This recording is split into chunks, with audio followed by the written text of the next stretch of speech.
เอาลำดับต้องคุ้มอยู่นิ้วต่อไปก็ขอเชิญแม่สวัสดีผู้พระนวลเป็นผู้ใดเพีย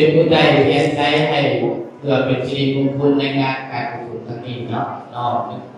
ที่แต่ไปได้เพื่อบูชาพระรัตนตรัยสุขภาพดู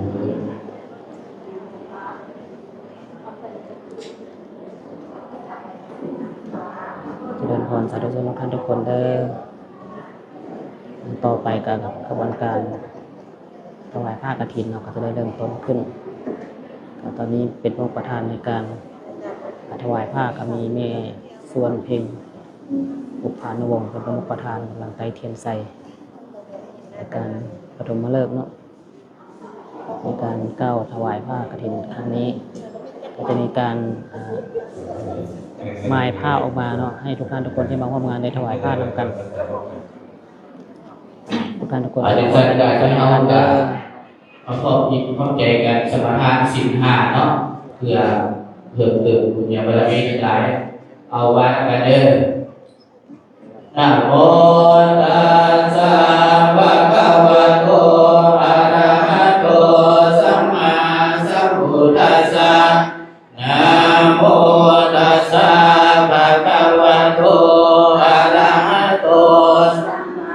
สัมพุทธัสสะนะโมตัสสะภะคะวะโตอะระหะโตสัมมาสัมพุทธัสสะสาธุปัญญาพันเตวิสุงวิสุงพระกัลยาณอิสระเนนะสหปัญจศีลานิยจามะโหติยัมปิมายังพันเตวิสุงวิสุงพระกัลยาณอิสระเนนะสหปัญจศีลานิยจามะตาติยัมปิมายังพันเตวิสุงวิสุงพระกัลยาณอิสระเนนะสหปัญจศีลานิยจามะในบริการทำสิ่งใดก็ได้การเข้าไปเลยทางสระดับประชาเข้าไปเลยเอาไว้ก่อนเลยเด้อพุทธังสรณังคัจฉามิธัมมังสรณังคัจฉามิสังฆังสรณังคัจฉามิทุติยัมปิพุทธังสรณังคัจฉามิทุติยัมปิธัมมังสรณังคัจฉามิทุติยัมปิสังฆังสรณังคัจฉามิตติยัมปิพุทธังสรณังคัจฉามิตติยัมปิธัมมังสรณังคัจฉามิตติยัมปิสังฆังสรณังคัจฉามิปานาติปาตาเวรมณีสิกขาปะทังสมาธิยามิอาทินาทนาเวรมณีสิกขาปะทังสมาธิยามิกาเมสุมิสาจาราเวรมณีสิกขาปะทังสมาธิยามิมุสาวาทาเวรมณีสิกขาปะทังสมาธิยามิสุราเมรยมัสสะปมาทฐานาเวรมณีสิกขาปะทังสมาธิยามิมานิปัญจสิกขาปะทังสมาธิทิตวาสัพพุทธัสสะสีเลนะสุขติยันติสาธุสีเลนะโภคสัพพะสาธุสีเลนะนิพุติยันติตัสสะมาธิหังวิโสภะอิสาธุทำพวกเราเลยทำพวกเราเลยเนี่ยเราจะเหยียบผ้าขี้ผ้าเลย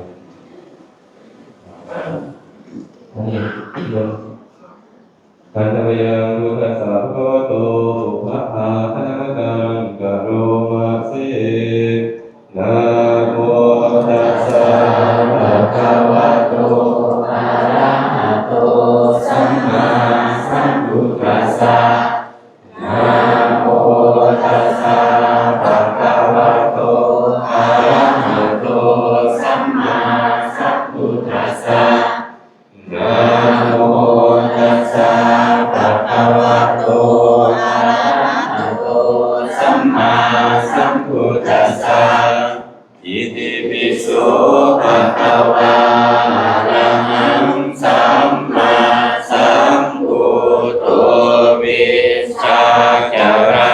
สัมปันโนสุขโตโลกวิทูอนุตตโรปุริสธรรมสารติสัพพะเทวมนุสสานังพุทโธภควาติสวะขาโตภควตาธัมโมทิฏฐิโกอาการิโกเอหิปัสสิโกโอปัญญิโกธัมเมหิตาโพวิญโยเมติสุปฏิปันโนภะคะวะโตสาวกสังโฆอุสุปฏิปันโนภะคะวะโตสาวกสังโฆญาณปฏิปันโนภะคะวะโตสาวกสังโฆสามีจิปฏิปันโนภะคะวะโตสาวกสังโฆญาติตังยะตาลิปุริสายุตาลิอาภาปุริสาภูคาราเอสัพพะวะโตสังโฆอาหุเนยโยอาหุเนยโยอาทิเนยโยอัญชลีกาลิโยอาวุตระปุญญจิตังโลกัสสาติอิติปิโสภะคะวาสัมมาสัมพุทโธวิชชาจารณสัมปันโนสุขโตโลกวิทูอนุตตโรปุริสธรรมสารติสัพพะเทวมนุสสานังพุทโธภะคะวาติสวะขาโตภะคะวะตาธัมโมสัมมิทิโกอาการิโกเอหิปัสสิโกโอปัญญิโกปัจจัตตังเวทิตาโพวิญโยเมเตปันโนภะคะวะโตสังโฆสุปฏิปันโนภะคะวะโตสาวกสังโฆญาปฏิปันโนภะคะวะโตสาวกสังโฆสามีติปฏิปันโนภะคะวะโตภะคะสังโฆญาติตังจัตตาริปุริสายุคานิอาภาปุริสาภูคาราเอสัพพะวะโตสาวกสังโฆอาหุเนยโยปาหุเนยโยจักขิเนยโยอัญชลีกานิโยอนุตตระปุญญจิตังโลกัสสาติอาจารย์ก็จะเป็นตั้งใจถวายพระพุทธบาทกันในส่วนที่มีปัญญาเอาไป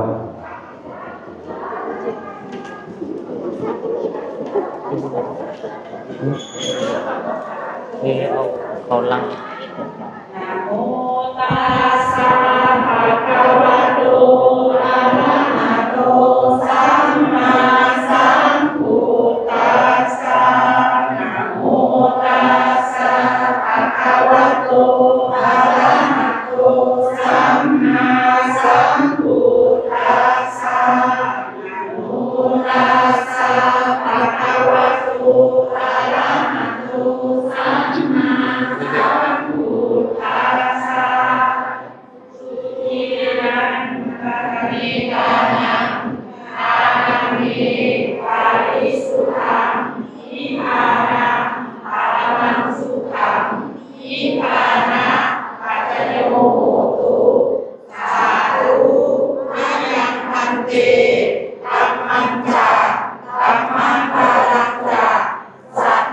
ทิตวาสัมมาสัทธาสัมมาสันทาสัมมาจิตตาสังสารวัฏฏะทุกขโตโมจานาคายะนิพพานัสสะกัสสิกาลันนาคายะสัพพัสสะสามุเขปัญจสีลังสามานิกาวาอิมังกาตินาทุตังสัพพะริวัตังสัมปัสสะเยนะสังโฆอิมังนิวาเรนะกาตินาอัตตะตะตุอิมัสสมิงจาโวกาเสมายังพันเตธัมมัสสะนันจาทิตากันตานานิจาสัพพานิภาลานิจาสังคัสสะเยนะอิทันโนปุญญังนิพพานัสสะปัจจโยโหตุอิมานิปุญญปัตติอาตาปิตุอาจาริยะอายกาอยิกาญาติมิตรานังเตสะสะกานันตะเยมะสัพเพวิเทหินังปุญญปัตติรัตถาสุขิตาโหตุข้าแต่พระสงฆ์ผู้เจริญพวกข้าน้อยทั้งหลายเชื่อกรรมและผลของกรรมเป็นผู้มีศรัทธาเป็นผู้มีสังฆะมีจิตใจเสมอเหมือนกันขึ้นไร้ป้องกันมาสามาศีลห้าต่อหน้าพระสงฆ์ขอน้อมถวายผ้ากฐินนี้พร้อมทั้งเครื่องบริวารทั้งหลายเหล่านี้แด่พระสงฆ์ขอพระสงฆ์จงประทานกฐินด้วยผ้านี้ขอหลวงนี้จงเป็นปัจจัยแห่งพระนิพพานข้าแต่พระสงฆ์ผู้เจริญในโอกาสนี้พวกข้าน้อยทั้งหลายขอน้อมถวายหนังสือพระไตรปิฎกเหล่านี้พระธรรมบริวารทั้งหลายเหล่านี้ด้วยแด่พระสงฆ์ที่มาจากทิศทางสี่ที่มาแล้วก็ดีทางมาก็ดีขอบุญทั้งหมดนี้จงเป็นปัจจัยเพื่อความพ้นจากทุกข์ในวัฏสงสารทางพระธรรมให้แจ้งซึ่งพระนิพพานในอนาคตการอันใกล้นี้ด้วยเถิดพวกข้าน้อยทั้งหลายขออุทิศส่วนบุญนี้ให้แก่มารดาบิดาครูบาอาจารย์ปู่ย่าตายายญาติสนิทมิตรสหายทั้งหลายที่มีชีวิตอยู่ก็ดีที่ล่วงลับไปแล้วก็ดีเทวดาทั้งหลายเจ้ากรรมนายเวรทั้งหลายพญาอินทร์พญาลมพญายาราพระจตุโลกบาลเทพทั้งหลายและสรรพสัตว์ทั้งหลายเมื่อทั้งหลายเหล่านั้นได้รับส่วนบุญนี้แล้วถ้ายังหลงทุกข์ขอให้พ้นจากทุกข์ถ้าหลุดทุกข์แล้วก็ขอให้สิ่งที่ยิ่งขึ้นไปโดยทั่วกันเถิด สาธุสาธุสาธุ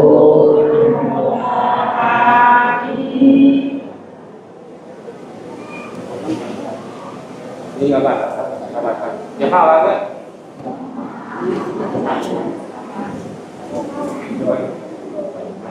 สาธุสาธุสาธุ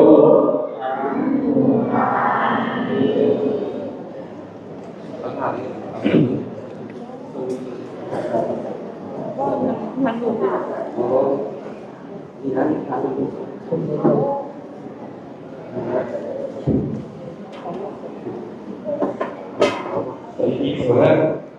จะเข้าห้องกันไหวครับ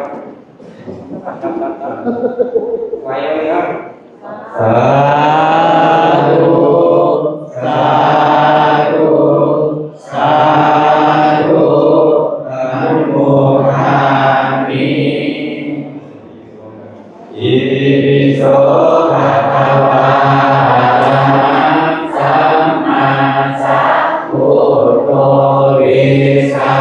ภาวนาสัมปันโนสุขโตภวิตุรานุตโรปุริสธรรมสารถิอาเทวมนุสายันพุทโธภควาติสวากขา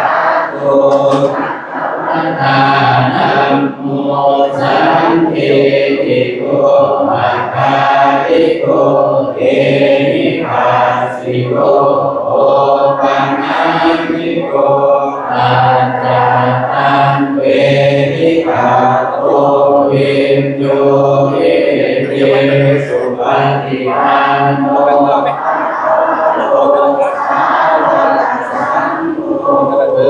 สุปฏิปันโนภะคะวะโตสาวกสังโฆญาณปฏิปันโนภะคะวะโตสาวกสังโฆสามีติปฏิปันโนภะคะวะโตสาวกสังโฆญาติกังจัตตาริปุริสายุคานิอาตปุริสาปุ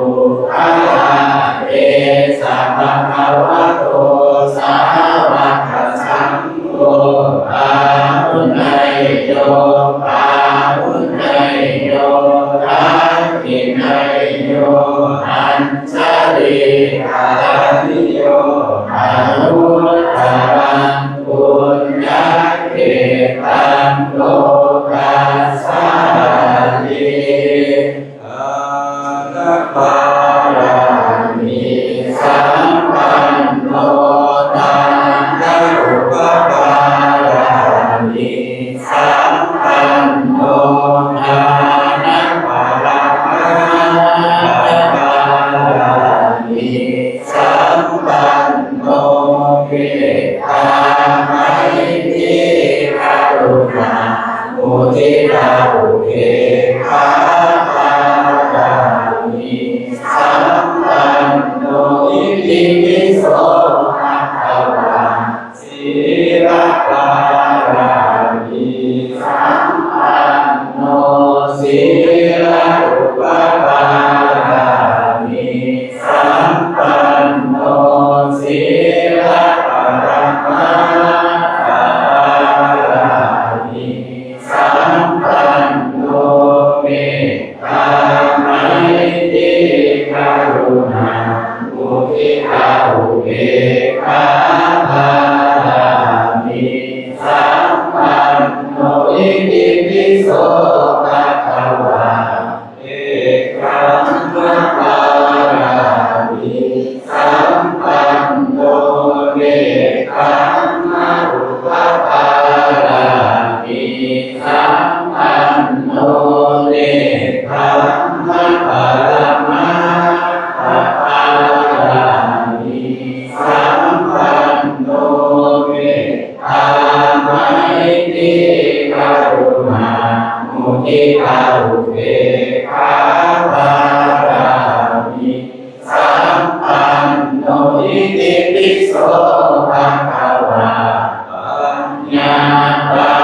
รามิสัมปันโนปัญญาอุปปารามิสัมปันโนปัญญาปรมาปารามิสัมปันโนเมตตาไมตรีกรุณามุทิตาอุเบกขาปารามิสัมปันโนอิติปิโสภะคะวะวิริยะปารามิสัมปันโนวิริยะอุปปารามิสัมปันโนวิริยะปารมาปารามิสัมปันโนเมตตาไมตรีกรุณามุทิตาอุเบกขาปารามิสัมปันโนอิ ติปิโสภะคะวะอะติภารามิสัมปันโนขันติอุปปารามิสัมปันโนขันติปรมาภารามิสัมปันโน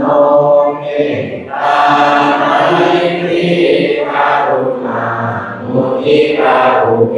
กขาภารามิสัมปันโนอิติปิโสภะคะวะสัจจะปารามิสัมปันโนสัจจะอุปปารามิสัมปันโนสัจจะปรมาภารามิสัมปันโนเมตตาไมตรีกรุณามุทิตาอุเบกขาภารามิสัมปันโนอิติปิโสภะคะวะอะทิฏฐานะปารามิสัมปันโนอธิฏฐานะอุปปารามิสัมปันโนอธิฏฐานะปรมาภารามิสัมปันโนเมตตาไมตรีกรุณามุทิตาอุเบกขาภารามิสัมปันโนอิติปิโสภะคะวะเมตตาภารามิ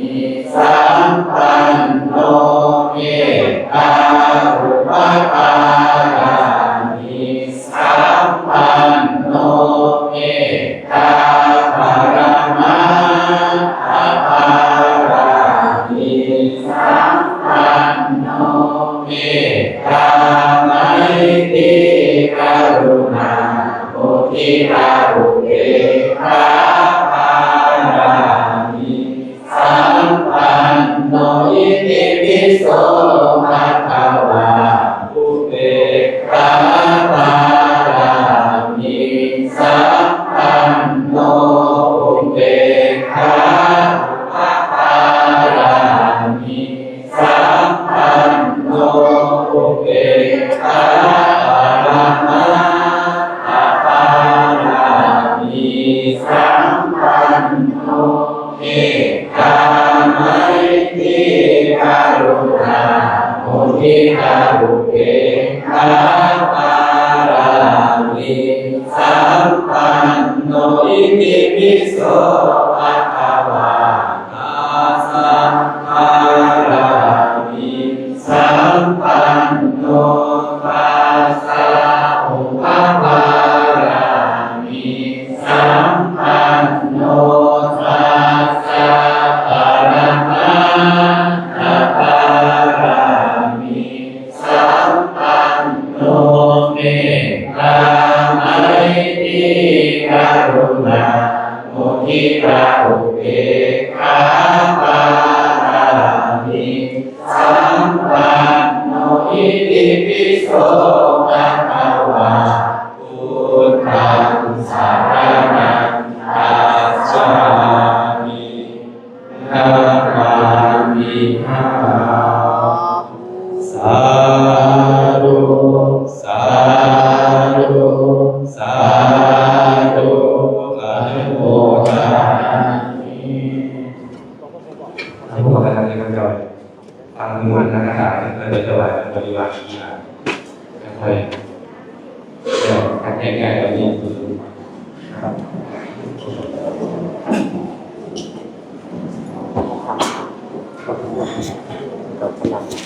เอาละครับต่อไปในห้องการตั้งองค์ตั้งใจฟังพระธรรมเทศนาจากพ่อแม่ครูบาอาจารย์ก่อนเนาะไปรับพรหลัง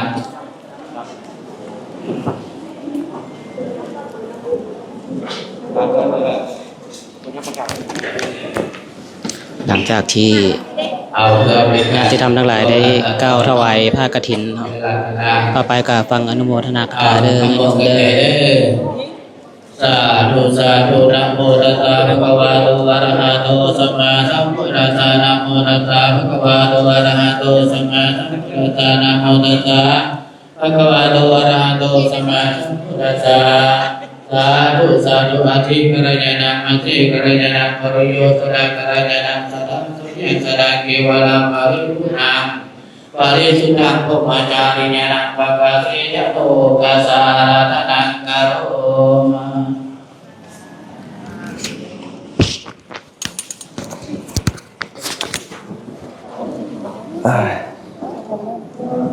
อารมณ์ทั้งสองใส่ธรรมะใหม่เลยคุณถวายที่ต้นนายนี่เลย จะได้บริลุกไปใส่เนาะ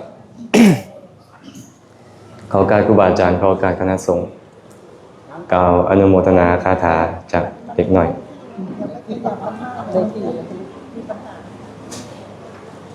นะมัตถุรัตนตยัสสะขอความนอบน้อมของข้าพระเจ้าจงมีแด่พระรัตนตรัยอภิวันทนาน้อมพระจอมไตรอันล้ำค่าพระพุทธาผู้โลกตั้งเป็นองค์แก้วหน่วยปฐมอภิวาทกราบก้มพระธรรมทรงผ่องใสเลิศวิไลงามงดดังสุรีแยงพื้นผู้เป็นพื้นนาบุญล้นพระสังโฆองค์เอกบรรธนานกใบขมาก้มกราบการขอถวายความเคารพพระอาจารย์มหาอัมพรอาภัสโรผู้เป็นประธานสงฆ์ณสถานที่นี้ด้วยความเคารพอย่างสูงตลอดถึงพระเถรานุเถระเพื่อนสาธรรมิกทุกรูปทุกองค์ขอโอกาสกล่าวธรรมะขอความสุขความเจริญจงบังเกิดมีแก่ญาติธรรมเมื่อสุขุสุคนที่ได้สละเวลามาแต่ที่ใกล้และที่ไกลเพื่อมาร่วมกันเจริญกุศลในช่วงภาคเศร้าของมื้อนี้เพื่อให้กุศลของพวกเราสมบูรณ์ได้ทั้งทานศีลภาวนาพวกเราก็มาร่วมกันฟังธรรมอันเป็นภาวนาสักนิดนึงเฮ็ดให้กุศลเราสมบูรณ์พุทธาโภคาภตาปัจจาวิตินนาปะทาสุเมพุทธคาทักขินาจินนาอโทปัญจปริกาตาอุปาจิตาสีรวันโตสัญญาตาพระมจารโยยะทัทังโภคมิเชยะปันดิโตคารมาวาสังโสเมอัโทอนุปัตโตกตังอนานุตาปิยังเอตังอนุสรังมัจโจอริยธัมเมทิโตนาโรอิเทวะนังปะสังสันติเปจจสักเขปะโมทาติ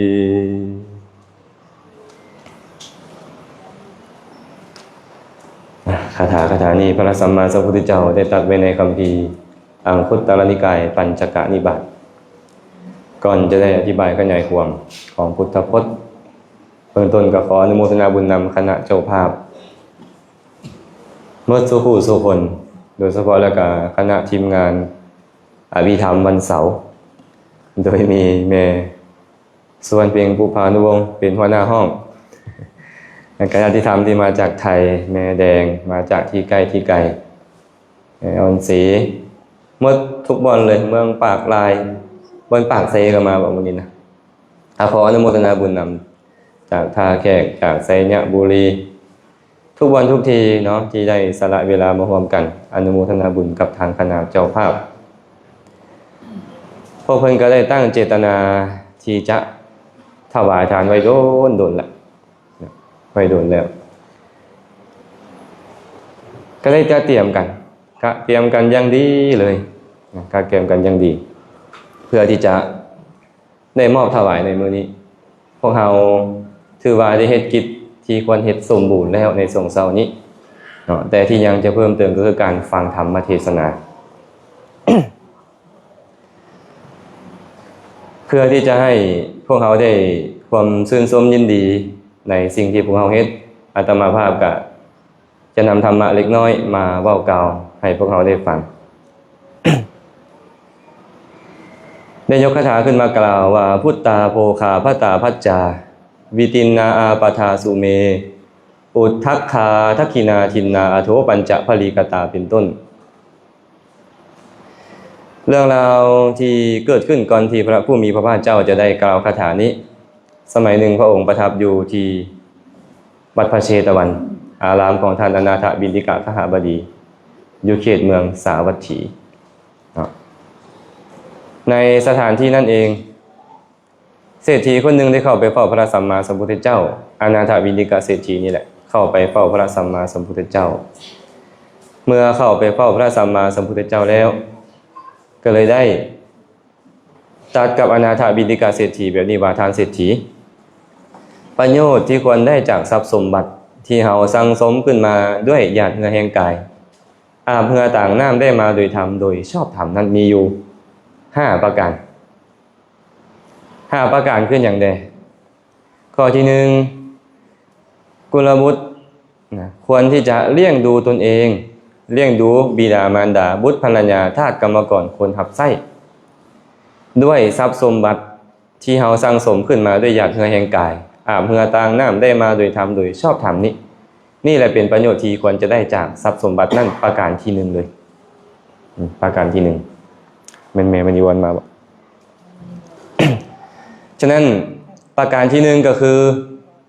เฮาต้องใช้ทรัพย์สมบัติที่หามาด้วยหยาดเหงื่อแห่งกายนี่นะเลี้ยงดูตัวเองเป็นต้นก่อนเบื้องต้นต้องเอาตัวเองก่อนได้บ่แม่นมีทรัพย์สมบัติแล้วโอ้ยเลี้ยงแต่ผู้อื่นก็บ่ได้เนาะข้อที่1เลยต้องเลี้ยงดูตัวเองเลี้ยงดูพ่อแม่บุตรภรรยาทาสกรรมกรคนหับไส้ให้ได้รับความอิ่มหนำได้รับความผาสุกทรัพย์สมบัตินั่นจึงจะชื่อว่าเป็นประโยชน์มีหลายบันไดก็ตามถ้าหากพวกเราบ่ได้ใช้ประโยชน์นี่ทรัพย์สมบัตินั้นอาตมาบอกเรื่อยๆว่าบ่ต่างอย่างจากก้อนหินก้อนหนึ่งสมมุติแม่แดงนี่นะมีทองคำอยู่ประมาณ1 ล้านกิโลแต่ถ้าหากว่าแต่ละวันก็ไปเอาผ้าไปปกไว้ไปปิดไว้เช้ามาก็มาเปิดดูไปทำงานกลับมาตอนเย็นก็มาเปิดดูอีกก็ทำอย่างนี้แหละตลอด100 ปีก้อนทองคำนั้นก็ไม่ต่างอะไรจากหินก้อนหนึ่งอาตมาก็เลยบอกตลอดว่าทรัพย์สมบัติจะมีประโยชน์ต้องได้ออกมาใส่ประโยชน์เฮาอิ่มหนำสำราญบ่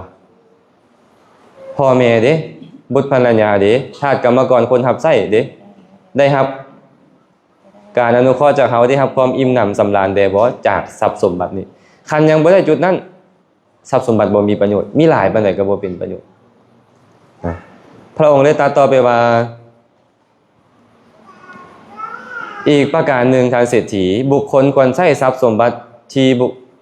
สั่งสมขึ้นมาด้วยหยาดเหงื่อแห่งกายอาบเหงื่อต่างน้ำได้มาโดยธรรมโดยชอบธรรมนี้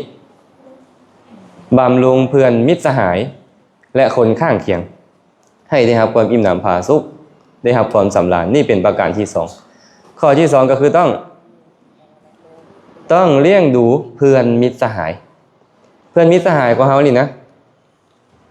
เขาได้ประโยชน์จากเฮาบ่เอาสมมติพวกเรามีเงินมีทองหลายมียศถาบรรดาศักดิ์ดีสูงส่งแต่ว่าเพื่อนมิตรสหายเข้ามาใกล้บ่ได้รับประโยชน์อย่างเลย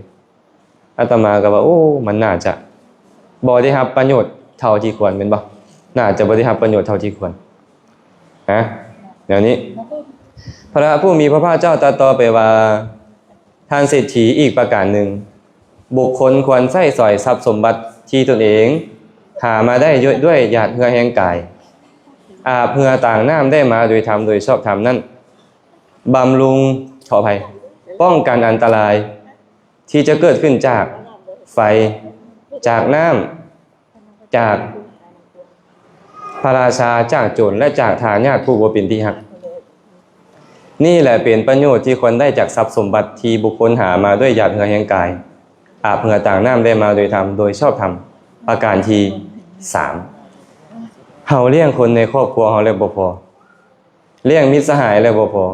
สิ่งที่พวกเราต้องได้จากนั้นก็คือเฮ็ดจังได๋เนาะทรัพย์สมบัติของพวกเราจะบ่ถูกไฟไหม้จะบ่ถูกน้ำท่วมจะบ่เสียไปเพราะพระราชาหิบโจรขโมยหรือทายาทผู้บ่เป็นที่รักล่างผ่านเอาไปนี่เป็นประการที่3เนาะคืออย่าให้มีอันตรายบ่แม่นมีเฮามีทรัพย์สมบัติแล้วแต่อันตรายของทรัพย์สมบัติเฮาบ่ได้ปิดกั้นเมื่อเฮาบ่ได้ปิดกั้นก็แน่นอนแหละมันจะเป็นปัจจัยให้ ทรัพย์สมบัติของเฮาพินาศไปโดยประการใดประการหนึ่งทรัพย์สมบัติก็จะบ่ได้ประโยชน์อีกประการหนึ่งพระองค์ตรัสว่าท่านเศรษฐีบุคคลควรใช้สอยทรัพย์สมบัติที่ตัวเองหามาด้วยญาติเหงื่อแห่งกายสั่งสมขึ้นมาด้วยญาติเหงื่อแห่งกายอาบเหงื่อต่างน้ำได้มาโดยธรรมโดยชอบธรรมนี้ประกอบพลีกรรม5ประการมีอย่างใดอติทิพรีอติทีพีคือต้อนรับแขกบำรุงแขก2ญาติพรีบำรุงญาติ3อุปเปตพรีบำรุงผู้ล่วงลับดับขันไป4บำรุงรัฐวาราชพรีและ5บำรุงเทวดาคือบูชาเทวดาคำว่าพลีกรรมนี่นะแปลเป็นภาษาบ้านเฮาซื่อๆว่าพลีกรรมแต่คำว่าพลีกรรมหมายถึงการบูชาแขกก็คือต้อนรับแขกบูชาญาติก็คืออนุเคราะห์สงเคราะห์ญาติบูชาเพศก็คือเฮ็ดบุญอุทิศให้กับผู้ล่วงลับดับขันไปบูชาพระราชาหมายถึงบำรุงรัฐหรือมอบบำเหน็จมอบเครื่องกำนันให้กับผู้เป็นใหญ่ทั้งหลายสุดท้ายเทวตาพรีก็คือบูชาเทวดาเฮ็ดบุญแล้วก็อุทิศส่วนกุศลให้พวกเทวดาทั้งหลายนำนะนี่เป็นประการที่4ที่ควรได้จากโภคสมบัติที่เฮาหามาด้วยญาติแห่งกายนั้นข้อสุดท้ายพระองค์ตรัสว่าท่านเศรษฐีอีกประการหนึ่งบุคคลควรใช้สอยโภคสมบัติที่ตัวเองหาได้มาด้วยหยาดเหงื่อแห่งกายอาบเหงื่อต่างน้ำได้มาโดยธรรมโดยชอบธรรมนั้นบำรุงสมณพราหมณ์ผู้ประพฤติพรหมจรรย์ผู้สำรวมผู้ฝึกตนแต่ผู้เดียวด้วยทรัพย์สมบัติที่เขาหามาโดยธรรมโดยชอบธรรมนี้อันจะมีผลเกื้อกูลแก่สวรรค์มีความสุขเป็นผลมีความสุขเป็นกำไรนี่เป็นประการที่5ที่ควรได้จากทรัพย์สมบัติ5อย่างนี้แหละทางเศรษฐีประโยชน์ที่จะเกิดขึ้นจากทรัพย์สมบัติ5ประโยชน์บ่เกิดขึ้นเลยจากทรัพย์สมบัติโดย5ประการนี้ทรัพย์สมบัตินั้นให้ประโยชน์เหลือเกินสมมุติพวกเขานี่นะมีก้อนเพชรก้อนหนึ่งซ้ำเนี่ยซ้ำศาลาหลังนี้ตีราคาเบิ่งจักรรัตน์ออกโดราคามันเท่าไหร่แต่ละมือมาเปิดเบิ่งแล้วปิดไว้มาเปิดเบิ่งแล้วปิดไว้มันก็บ่ได้ต่างอย่างจากทรัพย์สมบัติจากก้อนหินก้อนหนึ่งทรัพย์สมบัตินั้นนะเฮาต้องเฮ็ดอะไรมันจะเกิดประโยชน์ขึ้นกับเฮากับคนอ้อมข้างกับสังคมเนาะพระองค์เลยบอกว่าท่านเศรษฐีหากบุคคลได้ใช้สอยทรัพย์สมบัติเฮ็ดประโยชน์5ประการนี้แล้วถึงแม้นว่าทรัพย์สมบัติของเขาจะพินาศไปก็ตามเขายอมบ่มีความเดือดร้อนใจว่าโอ้ทรัพย์สมบัติเฮาพินาศเลยเนาะเพราะเหตุใดเพราะเขาถือเอาประโยชน์แล้วอีกประการหนึ่งหากว่าเขาได้ประกอบประโยชน์5ประการนี้แล้วทรัพย์สมบัติของเขาเพิ่มพูนขึ้นเขาก็ยอมบ่เดือดร้อนใจเพราะว่าประโยชน์ทั้งหลายเฮาเฮ็ดได้สำเร็จบริบูรณ์และได้ตัดคาถาที่อาตมาเก่าเมื่อกี้นี่แหละพุทธาโภคาพตาพัจจาวิตินนาอาปทาสุเมอุทธัคคาทักขินาทินนาอโถปัญจภรีกตาอุปัฏฐิตาสีระวันโตสัญญาตาพรหมจารโยยะทัตถังโภคมิจเฉยะปันติโตฆรมาวสัง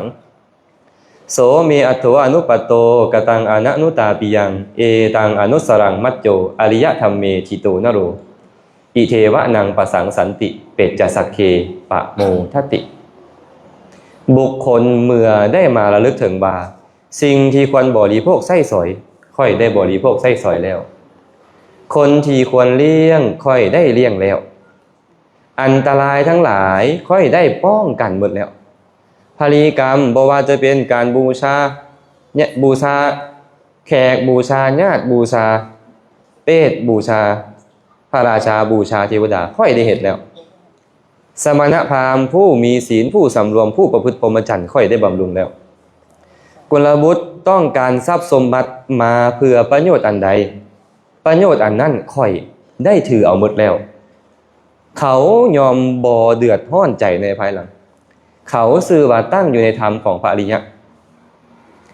พระผู้เป็นบัณฑิตทั้งหลายยอมสรรเสริญเขาอิเทวะนังปสังสันติเปจจสักเคปโมทติในโลกนี้ก็ถือบัณฑิตสรรเสริญละโลกนี้ไปแล้วก็เข้าถึงสุคติโลกสวรรค์ พระองค์เลยบอกว่านี่เด้อประโยชน์ที่มันจะเกิดขึ้นมื้อนี้เด้ประโยชน์ที่แท้จริงเราเฮ็ดมาแล้วแหละทั้งหมดนั่นน่ะเนาะเลี้ยงดูตัวเองเฮาก็เฮ็ดแล้วแม่นบ่เฮ็ดปกติเลยเป็นประจำเลี้ยงดูพ่อแม่บุตรภรรยาลูกเต้าทาสกรรมกรคนรับใช้เฮ็ดตลอดเลยเลี้ยงดูเพื่อนมิตรสหายเฮาก็เฮ็ดตลอดแม่นบ่ป้องกันขออภัยป้องกันอันตรายจากไฟจากน้ำจากโจรจากพระราชาเป็นต้นเฮาก็เฮ็ดอยู่อีกอย่างหนึ่งพลีกรรมเฮาก็เฮ็ดเรื่อยๆแขกมาเฮือดฮอดเฮือนฮอดซานเฮาได้หยังกลับไปได้บริโภคข้าวน้ำซ้ำปลาบ่ญาติกาวงศาต้องการให้อนุเคราะห์ได้อนุเคราะห์เข้าไปเฮ็ดบุญอุทิศให้ผู้พระเตตชนมีพ่อแม่ปู่ย่าตานายเป็นต้นเฮาได้เสียสวยให้กับรัฐอยู่เรื่อยๆแม่นบ่เอิ้นว่าราชพีแล้วก็บำรุงสมณภาพเฮาก็เฮ็ดอยู่เรื่อยๆแต่พวกเฮาก็เลย ชื่อว่าได้เฮ็ดกิจที่ควรเฮ็ดจากทรัพย์สมบัติที่ ที่พวกเขามี พวกเขาซื้อว่าได้ประโยชน์จากทรัพย์สมบัติแล้ว ขออภัยนะโอ้ป่วยไข้ขึ้นกินยาก็ไม่นึง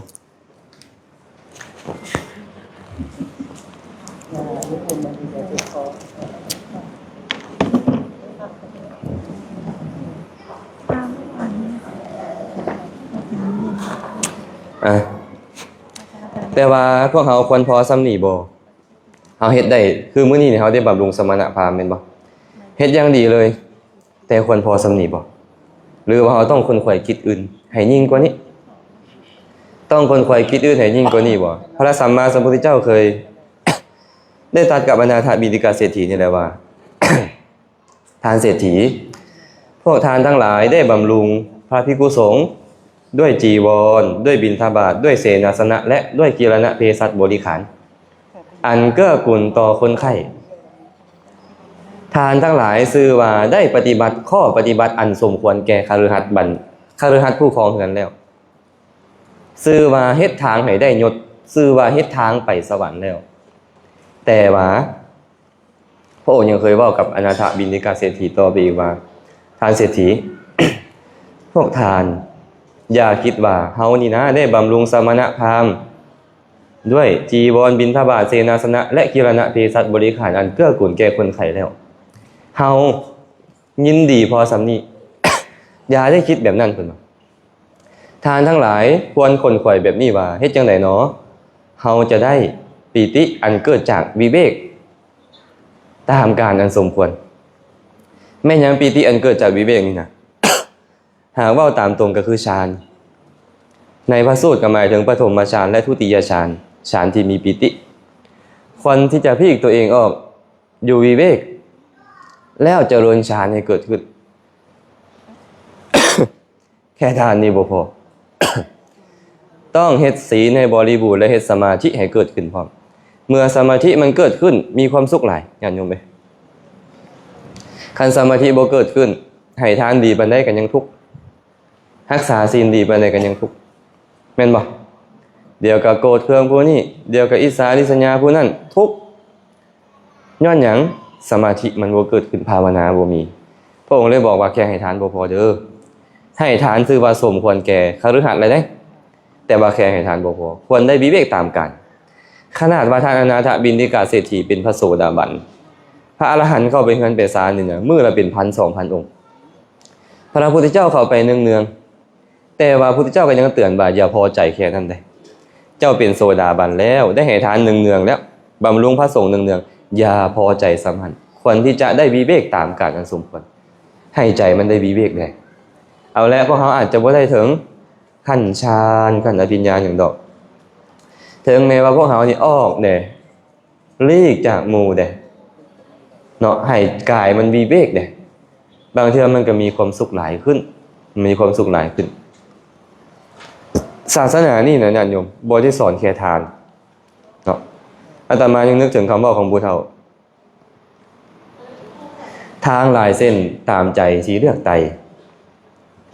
ทางคดโค้งงองงกะหากมีทางหลวงกว้างสัมมาเที่ยวตั้งแต่ขอกเดนอมกปลาแดกตั้งโจโก้สัมมาจ้ำตั้งแต่ต่อ คันเฮาฟังแบบเพลินๆไปก็คือสิบ่มีสาระอีหยังเลยคำบอกของผู้เฒ่านี่นะทางหลายเส้นตามใจสิเลือกไตพุ่นน่ะทางคดโค้งโง่งงก็หากมี เจ้ามักทางโค้งเจ้าไปทางโค้งเจ้ามักทางสั้นเจ้าไปทางสั้นเจ้ามักทางตรงมักทางเรียบเจ้าไปทางเรียบเลือกเอาศาสนานี่คือกันสอนทานก็มีแบบไปเฮ็ดเองง่ายสอนศีลก็มีสอนสมาธิก็มีสอนภาวนาก็มีกับบางคนนี่นะไปแค่ให้เห็นก็พอเพื่อเป็นปัจจัยแก่ภพหน้าพระพุทธเจ้าหาวิธีสอนทุกคนแล้วบ่จำเป็นต้องอานาปานสติอย่างเดียวบ่แม่นพระไตรปิฎกทั้งล่วงหลายโป่งสอนหลายอย่างหลายประการเอาไว้เป็นเครื่องซื้อให้ฮู้ว่าแต่ละคนเข้าสู่ศาสนาต่างกันแต่จุดมุ่งหมายเดียวกันก็คือต้องนิพพานคันยังบ่นิพพานตราบใดก็คือยังทุกข์อยู่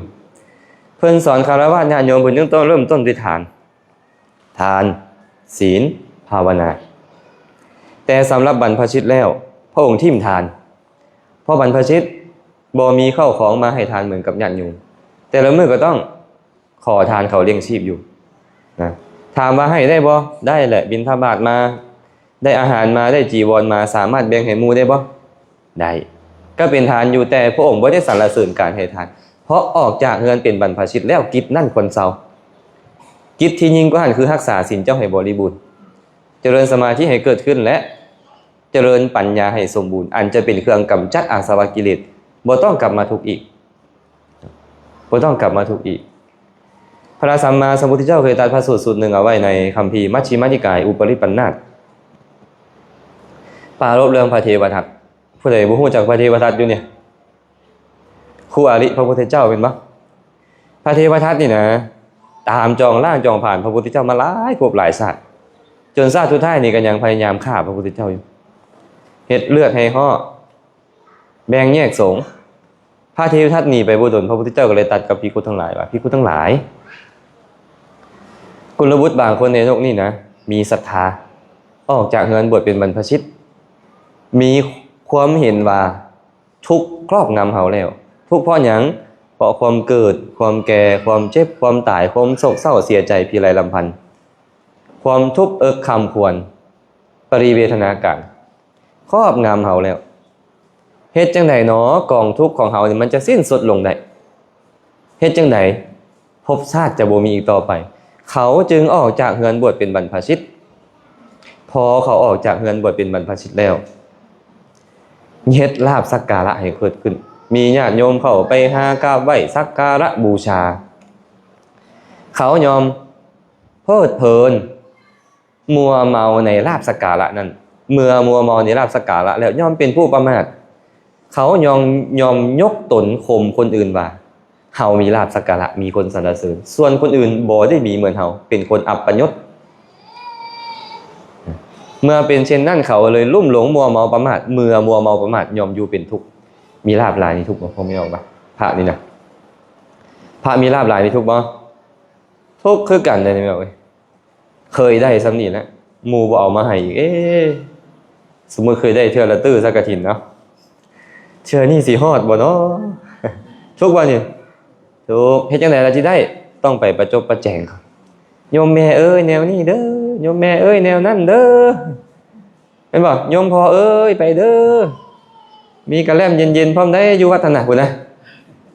ทุกเวลามาเนี่ยทุกต้องประกาศลงโซเชียลมาเด้อเป็นเจ้าภาพแนวนี้แนวนั้นกองละเท่านี้เท่านั้นไปประกอบมิจฉาชีพไปทุกเป็นพระนี่ก็ทุกนี่ญาติโยมเอ้ยมัวเมาได้บ่นี่ได้มาแล้วโอ้ยเป็นบ่วัดข่อยนี่เป็นตื้อเห็นบ่วัดเจ้าหั่นโอ้ยผ้าพื้นเดียวนะเมื่อก่อนนั้นมาเป็นเจ้าภาพยวนจำปาสักเป็นเจ้าภาพกฐินแบ่งบุญให้หมดทุกคนเด้อผ้าพื้นเดียวมีผ้าจีวรพื้นเดียวแล้วไปถวายบ่มีอีหยังเลยอีหลีบริขารบริวารบ่มีทั้งหมดเนาะแต่ก็เป็นกฐินนั่นแหละเพราะมีการจำพรรษาครบ3เดือนเวลาผู้ใดก็ตามครูบาอาจารย์หากบ่ใส่ใจดีๆมีลาภสักการะและหลงแล้วยอมเฮ็ดอธรรมย่อมประพฤติบ่เป็นธรรมย้อนมัวเมาในลาภสักการะยกตนข่มทานเป็นต้นเพิ่นเลยบอกมาเหมือนอย่างว่ากุลบุตรบางคนในโลกนี้ออกจากเรือนไปสู่ป่าต้องการแก่นไม้แต่เขาบ่ฮู้ว่าอันใดเป็นแกนอันใดเป็นมอกอันใดเป็นเปลือกอันใดเป็นสะเก็ดอันใดเป็นกิ่งก้านใบ เขาดันไปจับเอาแต่กิ่งก้านใบของมันมาด้วยสำคัญว่านี่คือแก่นไม้กุลบุตรผู้มีตาดียอมคิดแบบนี้โอ้กุลบุตรคนนี้เป็นคนโง่เขาบอกว่าอันใดเป็นแก่นเป็นมอกเป็นเปลือกเป็นสะเก็ดหรือเป็นกิ่งก้านใบและกิจที่จะเฮ็ดด้วยแก่นไม้ของเขายอมเป็นไปบ่ได้สมมุติพวกเขานี่นะต้องการแก่นรถเผารถสมัยก่อนคือเกียนมันมาเฮาดันไปเอาใบไม้มามันเฮ็ดได้บ่นี่เอามากไม้เอากิ่งไม้มาเฮ็ดได้บ่ได้มันต้องการแก่นไม้ที่มันแข็งแกร่งเป็นบ่แต่ประโยชน์นั้นจะบ่สำเร็จประโยชน์สำหรับบุคคลนั้นภิกษุทั้งหลายฉันใดก็ฉันนั้นคนที่พอใจในลาภสักการะยอมประมาทเมื่อประมาทยอมอยู่เป็นทุกข์เฮากล่าวว่าเขาได้แค่กิ่งก้านใบในธรรมวินัยนี้เท่านั้นโอ้หลวงพ่อวัดนี้อาจารย์วัดนั้นเบิ่งแม่ญาติโยมเข้าไปหาจนหัวขั้นใดเปียกหมดบ่มีที่เซาเลยลาภสักการะเบิ่งแม่กฐินบัดเพิ่นมื้อละเป็นเทื่อละเป็นตู้ๆงานวันกงวันเกิดเพิ่นเทื่อละเป็นตู้ๆหยังบ่แม่นสาระของศาสนาเนาะเป็นเพียงแค่กิ่งก้านใบเท่านั้นอีกประการหนึ่งกุลบุตรบางคนในโลกนี้เห็นโทษทางการเวียนตายเวียนเกิดในสังสารวัฏคือกัน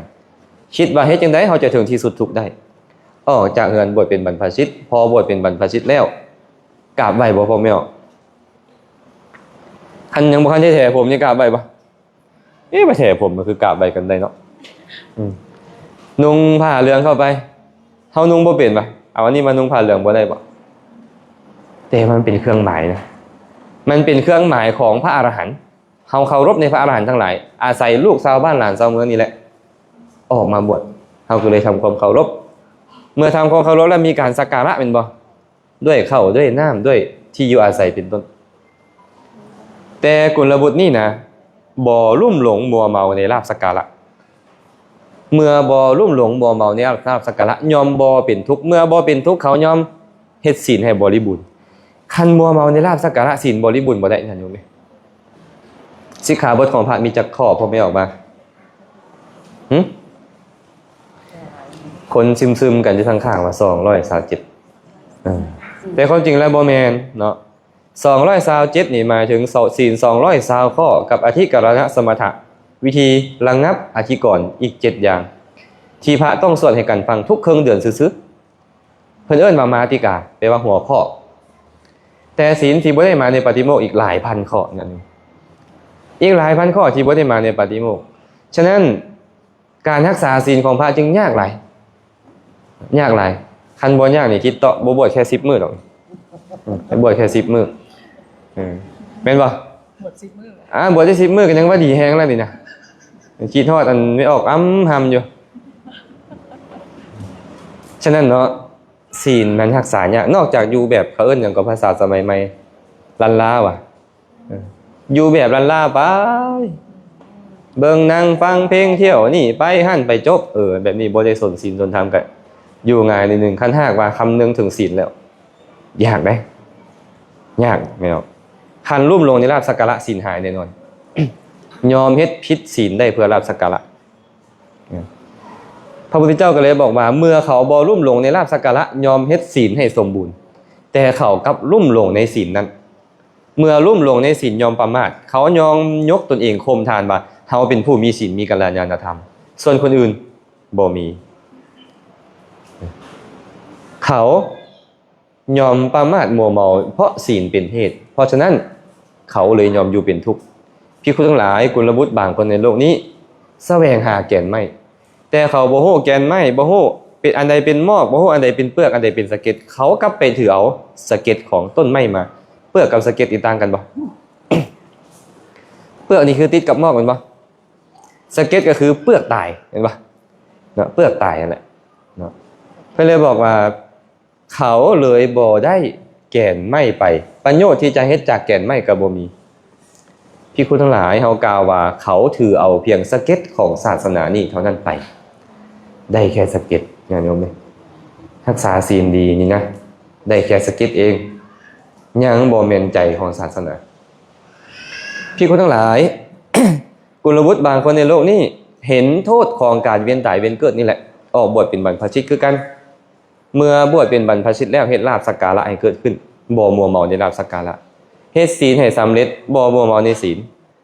แต่เขาสามารถเฮ็ดสมาธิให้สำเร็จได้เพราะบ่มัวเมาในแค่ศีลบ่ยกตนข่มทานเฮ็ดสมาธิให้เกิดขึ้นได้ฌานเขาลุ่มหลงในสมาธินั่นมัวเมาในสมาธินั่นยอมยกตนข่มคนอื่นว่าค่อยเป็นผู้มีสมาธิจิตค่อยมีจิตตั้งมั่นส่วนคนอื่นบ่มีคือค่อย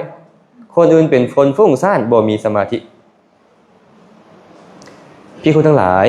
กุลบุตรบางคนในโลกนี้ไปแสวงหาแก่นไม้แต่เขาบ่รู้ว่าอันใดเป็นแก่นอันใดเป็นมอกอันใดเป็นเปลือกเขาตัดเอาแค่เปลือกต้นไม้ไปเขายอมบ่ได้แก่นไม้และกิจที่ต้องเฮ็ดด้วยกายแก่นไม้ยอมบ่ได้ฉันใดแม่ภิกขุนี่ก็ฉันนั้นเหมือนกันเฮากล่าวว่าเขาได้แค่เปลือกของศาสนานี้ไปได้ฌานนั่นอยู่ไหมยังเป็นแค่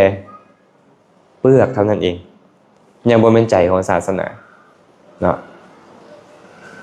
พี่คุณทั้งหลายกุลบุตรบางคนในโลกนี้เช่นเดียวกันเห็นโทษของการเวียนตายเป็นเกิดออกบวชเป็นบรรพชิตแล้วเฮ็ดลาภสักการะให้เกิดขึ้นบ่มัวเมาอยู่เฮ็ดศีลให้สมบูรณ์บ่มัวเมาอยู่เฮ็ดสมาธิให้เกิดขึ้นบ่มัวเมาอยู่และเมื่อบ่มัวเมายอมบ่ยกตนข่มทานเมื่อบ่ยกตนข่มทาน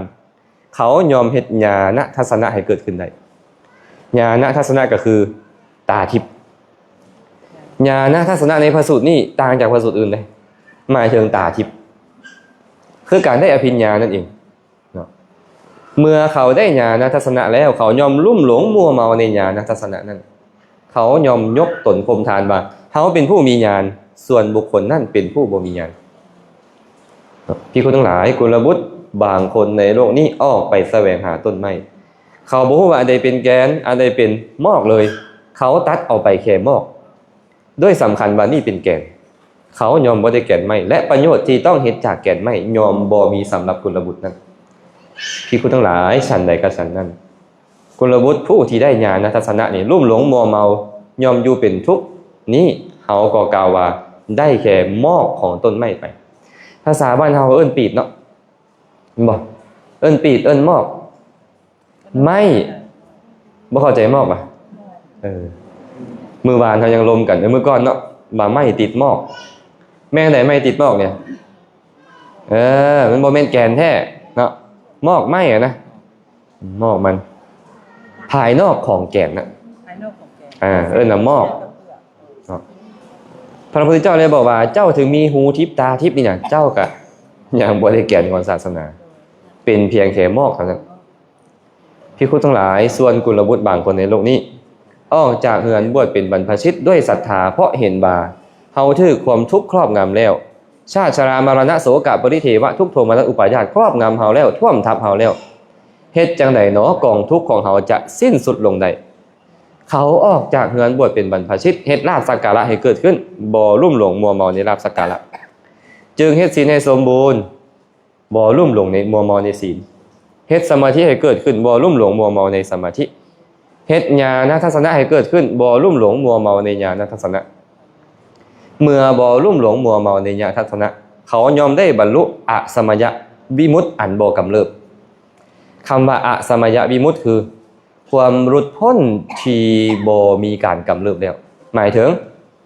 มรรคผลนิพพานมรรคผลนิพพานพี่คุณทั้งหลายเฮากล่าวว่าอสมยวิมุตติบ่มีความเสื่อมโดยประการใดๆมื้อนั้นไปฟังเทศน์อาจารย์นึงเพิ่นบอกเพิ่นไปอ่านพระสูตรมาเพิ่นว่าธรรมเหล่านี้เป็นความเสื่อมแม้แก่ผู้เป็นเสกขะ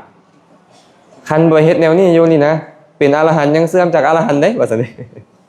เสื่อมจากอรหันต์ลดลงมาเป็นอนาคามีสกทาคามีเด้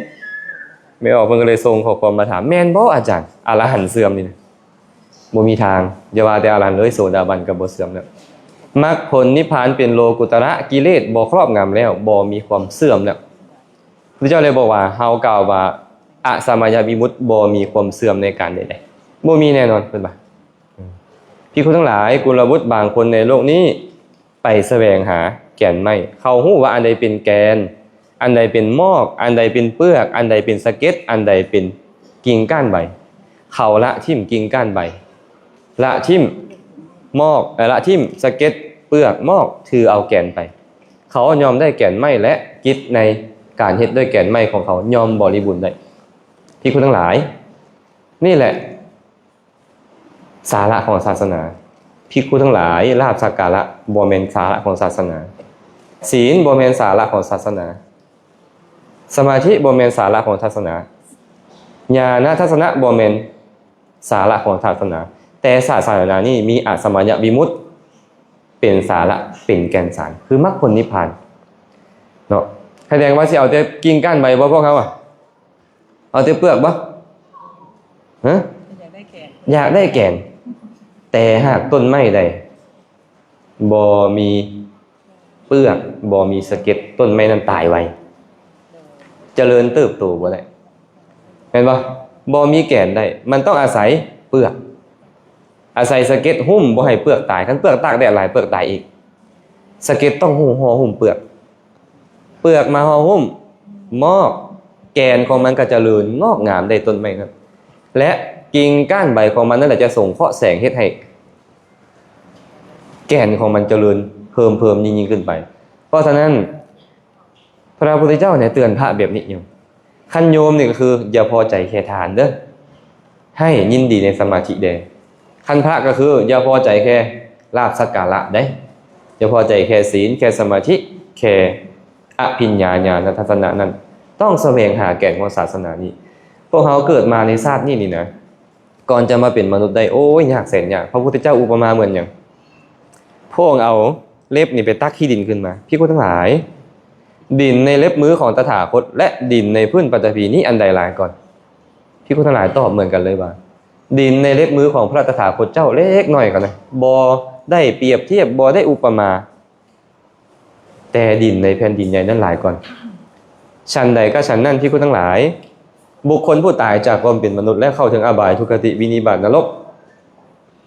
เหมือนกับแผ่นดินใหญ่แต่บุคคลตายจากความเป็นมนุษย์และจะเข้าถึงสุคติโลกสวรรค์เหมือนกับเศษดินเทิงปลายเล็บตถาคตนี่แหละคันเอามาเทียบกับประชากรของโลกนี่อาตมาว่าคนหนึ่งก็ยังว่าหลายเลยนะอันที่ตายแล้วจะเข้าถึงความเป็นมนุษย์ได้พวกเขาจึงซื่อว่าได้สิ่งที่ได้มาโดยยากแล้วเนาะได้มาโดยยากแล้วบ่พออวัยวะจะสมบูรณ์บ่พิกลพิการกันยากอีกสติปัญญาจะสมบูรณ์อินทรีย์จะสมบูรณ์ยากอีกบางคนเป็นบ้าเป็นใบ้เป็นบ้าและได้มาอยู่ในมัชชิมประเทศในประเทศที่สมควรในสถานที่ที่มีอุบาสกอุบาสิกาภิกขุภิกขุณีเที่ยวจาริกไปได้โอกาสในการฟังธรรมยากขึ้นไปเติมอีกญาติโยมพระพุทธเจ้าเคยตรัสเตือนภิกขุทั้งหลายว่าภิกขุทั้งหลายความเป็นมนุษย์หาได้ยากในโลกการอุบัติขึ้นของพระสัมมาสัมพุทธเจ้าหาได้ยากในโลกการหุงเฮืองอยู่ของพระสัทธรรมที่พระตถาคตประกาศแล้วหาได้ยากในโลกแต่ความเป็นมนุษย์ทานทั้งหลายได้แล้วพระพุทธเจ้าอุบัติขึ้นในโลกแล้วธรรมวินัยที่พระองค์ประกาศไปแล้วยังหุ่งเฮืองอยู่ในโลกเพราะฉะนั้นแหละทานทั้งหลายจงปรารภความเพียรเพื่อให้เห็นแจ้งตามความเป็นจริงเถิดเห็นแจ้งตามความเป็นจริงคือหยังเห็นว่าอันใดทุกข์อันใดเหตุเกิดทุกข์อันใดเหตุดับทุกข์และอันใดเป็นทางไปสู่ความดับทุกข์ตามความเป็นจริงเถิดเพิ่นบอกว่าให้ปรารภความเพียรแต่ความเพียรของเพิ่นนี่นะหมายถึงความเพียรทางใจแต่บางเทื่อก็ต้องมีกายเข้าประกอบในการปรารภบ่ว่าจะเป็นการเดินจงกรมนั่งสมาธิเป็นต้นนั่นแหละเนาะท่านเนาะญาติโยมได้เฮ็ดทานในครั้งนี้ชื่อว่าดีหลายเลยพระองค์บอกว่าสมควรแก่ความเป็นคฤหัสถ์แล้วแต่ว่าควรได้ยิ่งกว่าหันอีกคือความสงบใจเชิงแม่นว่าเฮามีการให้ทานดีมันได้กระตามอาตมาเห็นหลายๆคนให้ทานแล้วยังทุกข์แห่งให้ทานหลายแห่งทุกข์บ่ได้ขาดบัดจักมื้อบางคนนี่นะแต่ว่าเป็นหยังคือมันยังทุกข์อยู่เนาะใจบ่ดีบ่เป็นทานบ่ดีเด้บ่เป็นของทานบ่ดีใจบ่ดีใจบ่ดีนี่แหละมันเฮ็ดให้ทานเฮาเสียหายให้ไปแล้วถ้าเสียหายคืออีกทานก็ได้บ่คันให้ก็ให้ได้ยากเป็นปกติแบบนี้อย่างนึงมั้ยการรักษาใจพวกเขาจึงเป็นสิ่งที่สำคัญนี่แหละศาสนาของพระพุทธเจ้าจึงสอนให้เราฝึกใจบ่ให้หวั่นไหวต่อโลกธรรมบ่ให้หวั่นไหวต่อ สิ่งที่มายั่วยวนบ่ว่าจะเป็นอารมณ์ที่น่ายินดีและบ่น่ายินดีเพิ่นตัดเรื่องธรรมของความเป็นผู้ใหญ่เอาไว้ความเป็นผู้ใหญ่นี่นะบ่ได้อยู่ที่หัวงอกเพิ่นเว้าซี่เลยเด้ความหัวงอกความโบดดลค่อยบ่เอิ้นว่าเถระเด้อเนาะค่อยเอิ้นว่าโมฆะชินโนแปลว่าหยังโมฆะชินโนโมฆะแปลว่าเป่าชินโนแปลว่าเท่าละล่ะแต่บุคคลใดก็ตามมีสัจจะบรรลุธรรมมีสติมีปัญญาค่อยจึงเอิ้นว่าผู้เฒ่าว่าผู้แก่ว่าเถระภาษาบาลีเถระแปลว่ามั่นคงที่เอิ้นเพิ่นว่าพระเถระคือผู้ที่มั่นคงแล้วเนาะอันนี้คือกันแหละทุกคนเลยบ่ว่าจะเป็นคฤหัสถ์บ่ว่าจะเป็นบรรพชิตนี่นะถ้าหากว่าพวกเขาบ่ได้ฝึกใจเสียแล้วก็บ่ควรที่จะได้โวหารว่าเถระบ่ได้ควรได้โวหารว่าผู้แก่เคยได้ยินผู้เฒ่าเพิ่นเว้าบ่เพิ่นเว้าบอกว่าสิ เพิ่นบอกว่าบุคคลผู้เฒ่าผู้แก่นี่นะบ่ได้แก่ที่อายุเด้อแก่ความรู้บ่แม่นอยู่ดนนานไอ้ความรู้ความเข้าใจในการจะบำบัดทุกข์กำกับอากัปกิริยาที่มันเสียหายของเฮาเองนี่แหละเป็นสิ่งที่เฮ็ดให้เฮาเป็นคนแก่เฒ่าที่งดงามเนาะเคยเห็นบ่พระพุทธเจ้าตอบเทวดาไปถามพระพุทธเจ้าแม่นหยังน้อคะหน่อยเฮ็ดความสุขเฮ็ดประโยชน์ให้สำเร็จจนเฒ่าแก่ชรากาลกิงสุยาวะชราสีลังพุ่นพระพุทธเจ้าก็เลยตอบว่าศีลนั่นแหละเฮ็ดประโยชน์ให้สำเร็จจนเฒ่าแก่ชราเครื่องประดับตกแต่งเพชรนิลจินดาเสื้อผ้าอาภรณ์ต่างๆนี่คนหนุ่มเหมาะกับการประดับแบบคนหนุ่มแม่นบ่คนแก่เหมาะกับการประดับแบบคนแก่ถ้าหากว่าคนแก่ไปประดับเครื่องนุ่งของถือของคนหนุ่มสมมุติพวกเฮานี่นะแม่ออนสีซะเป็นนุ่งกระโปรงสเกิร์ตเขินๆโซพุงสะบือน้อยนึงคือบ่คือเนาะมันงามเด้ล่ะมันเป็นแฟชั่นที่มันคนนิยมเด้ล่ะบ่งดงามแม่นบ่ล่ะตรงกันข้ามให้ไม่ออกทิปซะไปใส่เสื้อมักต้องแรงคือบ่ล่ะบ่คือเห็นบ่ฉะนั้นเครื่องประดับนี่ของผู้เฒ่าเหมาะกับผู้เฒ่าเฮ็ดให้ผู้เฒ่างดงามในภายนอกเครื่องประดับผู้หนุ่มเฮ็ดให้ผู้หนุ่มงดงามในภายนอกแต่ว่าศีลเวลาไปประดับผู้ใดศีลธรรมนี่นะญาติโยมไปประดับผู้ใดเด็กน้อยก็งดงามคนจะงามที่ใจเด้อบ่แม่นใบหน้าคนจะสวยจัญญาคือความประพฤติบ่แม่นแค่ตาหวานเด้คนจะแก่ความรู้บ่แม่นมีชีวิตอยู่ดนนานคนจะรวยศีลฐานบ่แม่นมีเรือนศาลหลังใหญ่โตผู้เฒ่าเพิ่นเว้าแบบนี้เด้ญาติโยมเพราะฉะนั้นผู้ใดมีศีลงามคนมีศีลมีธรรมนี่น่าเคารพบ่น่าเคารพเลยครูบาอาจารย์คือกันคันบวชดนแต่บ่มีศีลบ่มีธรรมน่าเคารพบ่ล่ะก็บ่น่าเคารพญาติโยมก็คือกันเพราะฉะนั้นศีลธรรมจึงเป็นสิ่งที่พวกเฮาควรจะเอามาประดับจิตประดับใจเวลาพวกเฮาแก่ไปอาตมาก็แก่เด้อบ่ได้ว่าผู้อยู่ทางหน้าเด้ออาตมาก็แก่ก็เบิ่งอยู่ดอกเบิ่งตัวเองอยู่ไปย่างจาริกทุดงเขาก็เอิ้นย่าพอแล้วย่าพอมีฝ่ายผูกแขนบ่เพิ่นว่าอันนางน้อยๆอันนั้นก็เลยบ้านางอันนี้อาจารย์ก็เปิดบ่ได้เครียดดอกได้อยากหัวตัวเองนะบ้าเอากระเท่าเลยจังนี้นึกว่าตัวเองหนุ่มอยู่ฉะนั้นเนาะผู้เฒ่านี่นะอันที่ต้องมีหลายขึ้นคือเมตตากรุณามุทิตาอุเบกขาสิ่งที่ต้องให้น้อยลงที่สุดก็คือความหุนหันพลันแล่นความหุนหันพลันแล่นต้องน้อยลงเนาะอย่าตัดสินใจอีหยังไว้อย่าหุนหันพลันแล่นตัวนี้ต้องน้อยลง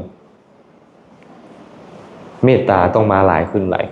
กรุณาต้องหลายขึ้นมุทิตาต้องหลายขึ้นอุเบกขาต้องหลายขึ้นเพิ่นเลยเอิ้นทำ4อย่างนี่ว่าพรหมวิหารหมายถึงเครื่องอยู่ของทานผู้ประเสริฐเครื่องอยู่ของทานผู้ประเสริฐโดยเฉพาะพวกพรหมเขาสามารถเอาเมตตากรุณามุทิตาอุเบกขามาเจริญจนได้ฌานจนเฮ็ดให้เขาไปเกิดได้แสดงว่าเมตตากรุณามุทิตาของเขาต้องดีที่สุดพวกเขาคือกันเอาเครื่องอยู่ของพรหมมาเด้ พยายามปรารถนาความสุขให้เกิดแก่คนอื่นได้อย่าโกรธอย่าเคืองหลายพยายามเห็นเขาว่าเขาก็เป็นทุกข์เขาจึงแสดงอาการแบบนั้นออกมาเขาเป็นทุกข์ไหนขอให้เจ้าพ้นทุกข์เด้อเขาทุกข์เขาจึงแสดงอาการแบบนั้นออกมามีกรุณาให้หลายขึ้นอย่าคิดเบียดเบียนเนาะและซื่นชมยินดีแด่เวลาที่คนอื่นเขาได้ดีมีสุขเขาประสบความสำเร็จให้ซื่นชมยินดีเป็นได้บางคนนี่ก็โอ้ยไอ้สาธุนำมูซื้อกับเว้ายากแต่เว้ายากป่ะว่าร้องรำทับเพลงเมื่อคืนก็ได้จะจมขวัญมูโอ้ย3 มื้อก็บ่มีหมดอันสาธุนำมูนี่นะมันยากขนาดนั้นเลยเห็นบอกบ่ธรรมดาเลยเนาะเหมือนจะง่ายแต่บ่ง่ายโดยเฉพาะคนที่เฮาบ่มักเนาะสร้างหน้านางอันนี้นะเฮ็ดดีปานใดก็เลื่อนเห็นเฟซขึ้นสะบัดมือทิ่มเนาะให้เป็นกายซะก่อนบ่อยากเห็นทูปมันว่ามันหน้าตาเป็นจังไดแล้วเนี่ยคุ้นๆแล้วมันเป็นชื่อเฟซของเพิ่นละหมู่ไปให้ทานเป็นเจ้าภาพโรงทานบ่เป็นเจ้าภาพกฐินพระป่า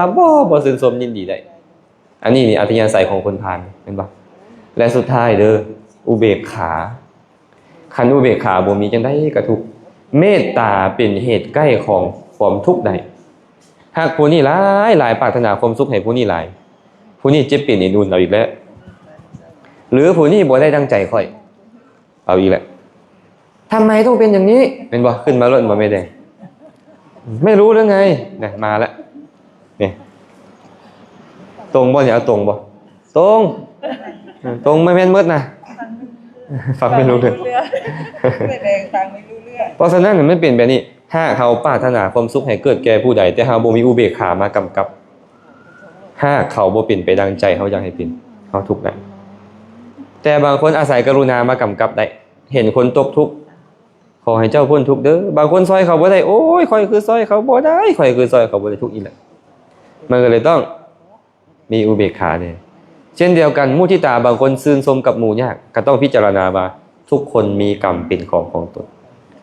ผู้ใดเฮ็ดกรรมอันใดมายอมได้เสวยผลของกรรมนั้นๆไอ้พวกนี้มันต้องมาโดยเฉพาะญาติโยมอาตมาว่าผู้มักเข้าวัดเข้าวาเนี่ยคันบ่มีพรหมวิหาร4เฮาทุกข์ไดให้ทานดีปานใดก็ทุกข์บางทีรักษาศีลดีก็ยังทุกข์อยู่ไปเบิ่งแม่ขาวแม่ซีน่ะทุกข์สิตายนี่ญาติโยมมาจำศีลคันบ่ไปนอนนำเพิ่นทุกข์แล้วมันบ่ไปขอเพิ่นก่อนทุกข์แล้วแม่นสิทุกข์อีหยังก็เขาก็มาเฮ็ดกิจของเขาพุ่นน่ะเห็นบ่ปานนั้นค่อยรักษาศีล8ได้เจ้าต้องเฮ็ดแบบนี้พับผ้าแบบนั้นลุกเวลานี่ต้องมานอนนำค่อยเขาบ่เฮ็ดหน่อยนึงทุกข์ขนาดเลยอาตมาบอกว่าเป็นหยังคือว่าทุกข์ได้ขนาดนี้อยู่ใกล้พระสงฆ์องค์ข้าเจ้าอยู่ใกล้ศีลใกล้ธรรมมันบ่ได้เอามาใช้เนาะเมตตาบ่มากรุณาบ่มาอุเบกมุทิตาอุเบกขาบ่มาหมดแหละความเป็นผู้ใหญ่หายหมดเลยความน่าเคารพหายหมดเด้ออาจารย์เด้อพระพุทธเจ้าเตือนเลยเด้ออย่ายินดีแค่ทานเด้อทานดีหลายเลยได้ต้องใช้ทานเป็นบาตรให้ศีลดีขึ้นให้ภาวนาดีขึ้นเป็นสิ่งที่พวกเขาควรเฮ็ด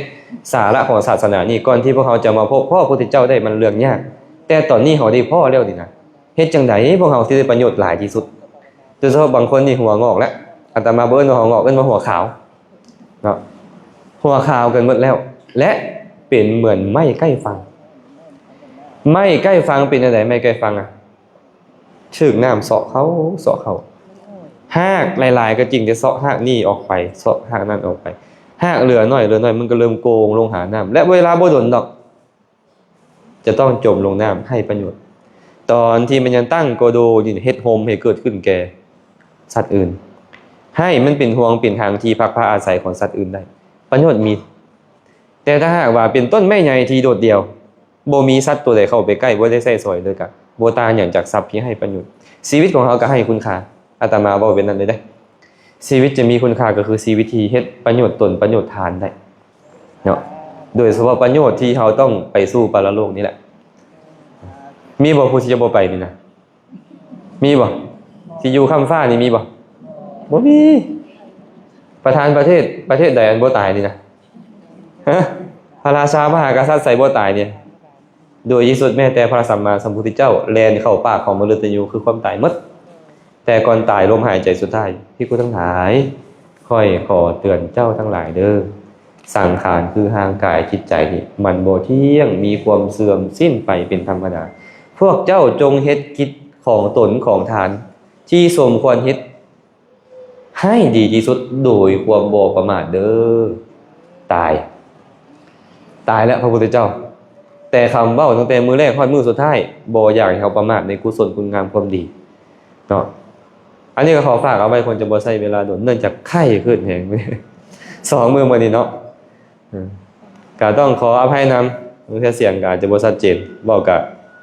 อาจจะเครือๆหน่อยนึง มื้อนี้ก็คงจะพอสมควรก็ขออนุโมทนาบุญนำคณะเจ้าภาพเจ้าศรัทธาคณะอภิธรรมวันเสาร์มีแม่ส่วนเพียงเป็นประธานพร้อมด้วยเพิ่นมีสหายลุงป้าน้าอาญาติธรรมทุกคนทุกท่านที่เดินทางมาแต่ละถิ่นแต่ละที่มาร่วมจิตร่วมใจกันถวายผ้ากฐินสามัคคีในครั้งนี้ก็ขอให้บุญกุศลที่เกิดขึ้นในครั้งนี้จงเป็นปัจจัยอำนวยอวยไสให้ทุกคนทุกท่านจงได้ประสบพบเจอแต่ความสุขปราศจากทุกข์ทั้งปวงหากปรารถนาสิ่งหนึ่งประการใดอันเป็นไปในทางที่ชอบประกอบด้วยธรรมแล้วก็ขอให้ความปรารถนาของทุกคนทุกท่านจงสำเร็จโดยทั่วกันทุกท่านทุกคนเถิด สาธุสาธุอนุโมทนามิทั้งความเคารพคารวะสมาธิไปรับพรเนาะ